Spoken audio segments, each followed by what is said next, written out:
You will hear 5 different people talking about a music album they've recently bought. For questions 1 to 5, choose from the list A to F what each speaker says. Use the letters only once. There is one extra letter which you do not need to use. 1.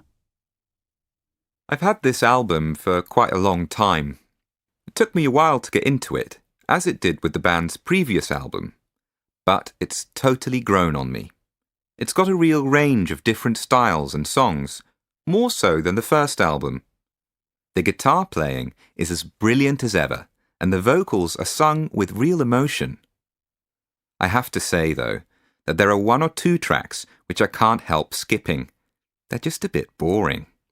But generally, I'm really impressed with the album, and it makes a welcome change from all the other retro bands out there who just keep writing stuff we've all heard before. 2. It's very rare to find an album where all the tracks sound great on the first listen, but this is one of them, and they just keep sounding better and better. For a debut album, this is pretty exceptional. Zoe McLaren is a very talented songwriter and an excellent acoustic guitarist.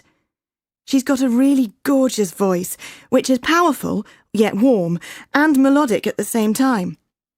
The songs are so catchy that you're just forced to sing along with them. Her lyrics are really thoughtful and moving too. They show an understanding of the world and a passion that you really wouldn't expect from someone who's basically only just left school. I do wonder, though, whether she'll be able to produce more variety in her music in future. 3. When I first got a chance to listen to this album, I was kind of doubtful whether it would live up to the success of their first 2, which were miracles in my opinion. 20 seconds in and I realised I needn't have worried. And it gets better with every play. What makes it so brilliant is the way in which the songs grow and build into a sort of climax, and the way they do clever and original things with their music rather than playing the same chords over and over. That's why you can listen to an album like this 24/7 without beginning to feel bored of it. 4. I was looking forward to hearing this album, but it was a bit of a letdown, to be honest.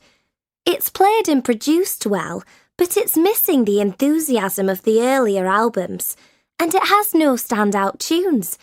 Every song sounds like the last one.